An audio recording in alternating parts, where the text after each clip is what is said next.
안녕하십니까. 이어서 경남 뉴스입니다. 지난해부터 김해와 창원 등을 중심으로 경남 20여 곳에서 지역 주택조합 아파트가 인가를 받거나 조합원을 모집하고 있습니다. 정부의 규제 완화에다 일반 분양 아파트보다 가격이 다소 저렴한 것이 이유로 꼽히고 있습니다. 송현준 기자가 보도합니다. 김해에 있는 한 지역 주택조합 아파트의 견본주택입니다.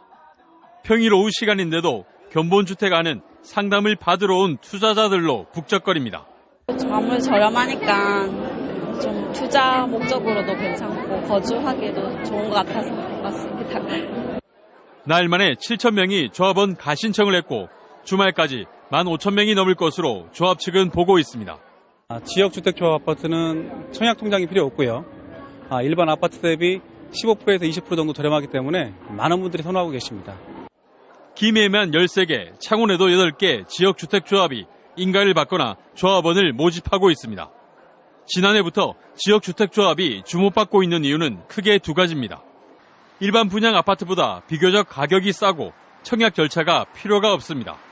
정부의 규제 완화로 85제곱미터 이하 1주택자도 조합원이 될 수 있고 지역 제한도 경남은 물론 부산과 울산까지로 확대됐기 때문입니다. 사업 자금의 확보가 용이하고 그다음에 시공사 측에서는 조합원이 이렇게 확보되어 있어 미분양에 대한 부담을 줄일 수 있기 때문으로 생각됩니다. 정부의 부동산 경기 부양책에다가 최근 몇 년간 경남 부동산 가격 상승으로 한동안 지역주택조합 아파트가 주목을 받을 것으로 보입니다. KBS 뉴스 송현준입니다. 이처럼 장점이 다양한 지역주택조합 아파트가 열풍이지만 시행사 없이 조합이 직접 사업을 진행해야 해서 위험 부담도 있는데요. 토지 매입 여부와 사업 투명성을 제대로 확인하지 않으면 자칫 피해도 우려됩니다. 이어서 차주아 기자입니다. 지난 1월 3천만 원을 내고 지역주택조합 아파트 조합원으로 가입한 이모 씨. 토지 매입이 100% 완료됐고 추가 분담금이 없다는 광고를 믿고 계약했지만 최근 불안이 커지고 있습니다. 계약 후 업무 대행사가 밝힌 실제 토지 매입은 85%에 그쳤고 계약서에는 추가 분담금이 명시돼 있습니다. 몇 프로가 어떻게 계약이 됐는지 계약서를 보여준 적도 없고 지주가 몇 명인지 몇 프로가 확보됐는지 돈을 줬다는 건지 사용승인을 받았다는 건지 그런 부분에 대해서는 아무런 정보도 없습니다. 저희는. 가입을 서두르라고 권하면서도 정작 아파트 터 매입 여부는 쉽게 확인해주지 않습니다. 땅 매입도 지금 한 83% 정도 했어요. 토지 매입 현황은 보여주셔야 되는 거 아니에요? 그러니까 계약을 하면 보여주십니다. 보여줘요. 지역주택조합이 설립되려면 터를 80% 넘게 소유하거나 사용 승낙을 받아야 하고 사업 계획 승인은 터의 95%를 확보해야 합니다. 이렇다 보니 토지가 모두 매입되지 않으면 사업이 불투명해집니다. 서울의 한 지역주택조합 아파트는 터가 80% 넘게 확보됐다고 홍보했지만 실제는 절반에 그쳐 5년째 조합 설립을 못하고 있습니다. 부산에서는 지역주택조합원 700여 명 가운데 250여 명이 토지 매입이 지연된다며 환불을 요구하고 있습니다. 조합청에서 우선 그 토지 계약서를 꼼꼼히 확인해보고 토지를 판 사람한테 직접 전화를 걸어서 사실이 맞느냐 안 맞느냐 꼭 이렇게 물어보고 확인하는 방법이 가장 빠를 것 같습니다. 또 실제 조합원 규모와 자금 관리 방식도 확인하는 등 가입 전 신중한 접근이 필요합니다. KBS 뉴스 차주아입니다. 오늘 새벽 1시쯤 진주시 봉곡동의 한 숙박업소에서 불이 나 투숙객 1명이 구조되고 객실 한 곳과 복도 등이 불에 타 소방서 추산 1,300여만 원의 재산 피해가 났습니다. 경찰과 소방당국은 5층 객실에서 불이 난 것으로 보고 정확한 화재 원인을 조사하고 있습니다. 마산 동부경찰서는 자신이 일하는 휴대전화 판매점에서 도둑 맞은 것처럼 위장해 현금 수백만 원을 가로챈 혐의로 종업원 25살 박모 씨 등 2명을 검거했습니다. 박 씨는 지난해 11월 창원시 양덕동의 한 휴대전화 매장에서 동네 후배인 19살 김무근에게 매장에 현금 700여만 원이 숨겨진 장소를 알려줘 훔치게 한 혐의를 받고 있습니다. 진주경찰서는 신문지국에서 다음 날 배포 예정인 조간신문 1000여 부를 가로채 고물상에 팔아 넘긴 혐의로 45살 장모 씨를 검거했습니다. 장 씨는 지난 17일 밤 11시 반쯤 진주시 상대동의 한 신문지국에서 다음 날 조간신문 1,400여 부를 훔친 뒤 고물상에 18,000여 원을 받고 팔아 넘긴 혐의를 받고 있습니다. 일본 엔화에 대한 원화 환율이 7년 1개월 만에 100엔당 900원에 육박했습니다. 일본과 경합 중인 주력 수출 품목들의 가격 경쟁력이 약화될 것으로 우려됩니다. 박중관 기자입니다. 엔화 대비 원화 환율은 한때 100엔당 902원까지 내려갔다 904원 안팎에서 거래됐습니다. 원엔 환율이 900원에 육박한 것은 2008년 2월 이후 7년여 만입니다. 일본과 경합 중인 울산 기업들의 수출에 비상등이 들어왔습니다. 자동차는 세계 시장에서 일본 기업과의 수출 경합도가 반도체에 이어 두 번째로 높아 더 걱정입니다. 자동차 산업이 이제 한국하고 일본 간 그 수출 경합도가 굉장히 높기 때문에 다른 산업보다 더 심각한 피해가 예상되고 있습니다. 현대경제연구원은 원엔 환율이 1% 떨어질 때마다 자동차 수출은 0.68% 줄어들 것으로 추산했습니다. 한국수출입은행은 원엔 환율이 900원이 될 경우 울산의 주력 업종인 석유화학과 조선이 큰 영향을 받을 것으로 전망했습니다. 이미 올해 1분기 울산의 대일본 수출은 1년 전에 비해 절반 수준까지 떨어졌습니다. 엔저 및 원고로 인하여 우리 수출 기업들의 가격 경쟁력과 재산성이 악화되고 대일 수출이 크게 감소하고 있습니다.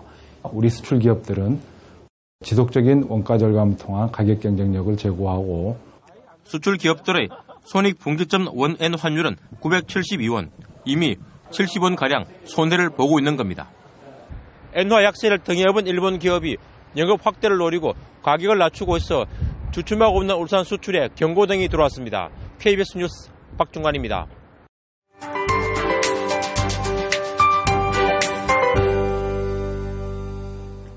시간이 참 빠르게 갑니다. 4월도 일주일밖에 남지 않았는데요. 오늘도 한낮 기온이 큰 폭으로 오르면서 어제만큼 따뜻하겠습니다. 한낮에는 이렇게 포근한 날씨가 이어지겠지만 아침과 저녁으론 아직까진 쌀쌀합니다. 당분간 일교차는 10도 이상 크게 벌어지겠고요. 내륙 일부 지역에선 15도 이상 크게 차이 나겠습니다. 현재 위성 영상 보시면 우리 지역으론 따뜻한 서풍이 불어오면서 대기가 메말라가고 있습니다. 이렇게 건조한 날엔 물을 수시로 마셔 수분을 보충해 주는 게 좋고요. 또 작은 불이 큰 불이 되지 않도록 불씨 관리를 잘 하셔야겠습니다. 오늘 동쪽 지역은 창원의 아침 기온이 9.4도로 어제보다 2도가량 낮게 시작하고 있지만 함안과 의령이 한낮 기온이 26도까지 오르면서 초여름 더위가 느껴지겠습니다.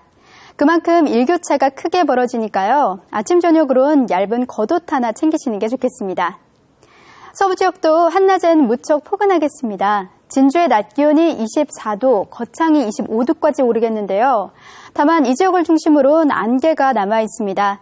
특히 진주의 가시거리가 5km밖에 되지 않으니까요. 교통안전에 각별히 주의하시기 바랍니다. 바다의 물결은 남해동부 먼바다에서 최고 1m로 잔잔하게 일겠습니다. 이번 주말에는 나들이 계획 짜셔도 좋겠습니다. 한낮 기온도 크게 오르겠고요. 하늘빛도 깨끗해서 완연한 봄 기운이 느껴지겠습니다. 기상정보였습니다. 합천군 삼가면 양전지구에 330만 제곱미터 규모의 대형 산업단지가 조성됩니다. 경상남도와 합천군은 경남개발공사에 의뢰해 삼가 양전지구 산업단지 조성 사업을 추진하기로 하고 기본 계획 수립을 위한 용역에 들어갔습니다.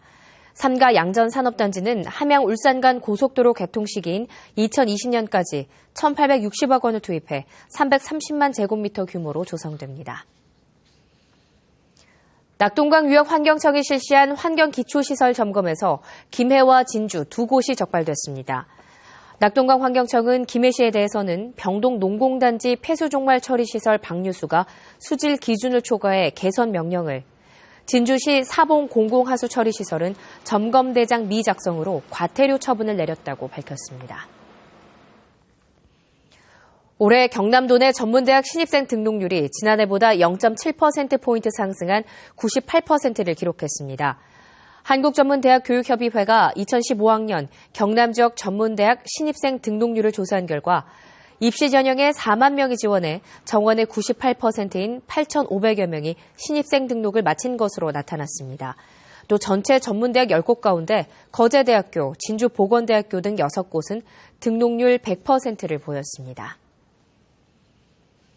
지난해 경남과 부산, 울산 지역의 서민금융회사 자산 총액이 전년보다 소폭 올랐습니다. 금융감독원은 상호저축은행과 신용협동조합 등 3개 지역 350개 서민금융회사의 자산 총액은 3조 4천억 원으로 전년 대비 5.5% 증가했습니다. 유형별로는 상호금융이 6%로 가장 큰 증가율을 보였고 상품별로는 대출금이 12%로 크게 늘었습니다. 대한전문건설협회 경남도회가 경남 지역 소년소녀 가장과 소외계층 학생들이 고구려 문화유적을 탐방할 수 있도록 5천만 원을 기탁했습니다. 심상범 회장 등 대한전문건설협회 임원진은 어제 경상남도 교육청을 방문해 저소득층 자녀의 고구려 문화유적 탐방 지원 사업에 써달라며 사업비를 전달했습니다. 협회는 지난 2007년부터 해마다 사업비를 지원해 그동안 학생 433명이 유적 탐방을 다녀왔습니다. 김해 문화의 전당 영상미디어센터에서 매주 토요일 오후 2시부터 무료 영화를 상영합니다. 내일은 너짭 땅콩 도둑들을 상영합니다. 금산 인삼 창원특별전이 오는 26일까지 창원 컨벤션센터 제2전시관에서 열립니다. 지역과 아시아 현대미술의 다양한 작품을 감상할 수 있는 2015 창원 아시아미술제가 오는 26일까지 창원 성산아트홀에서 전시됩니다. KBS 뉴스를 마칩니다. 고맙습니다.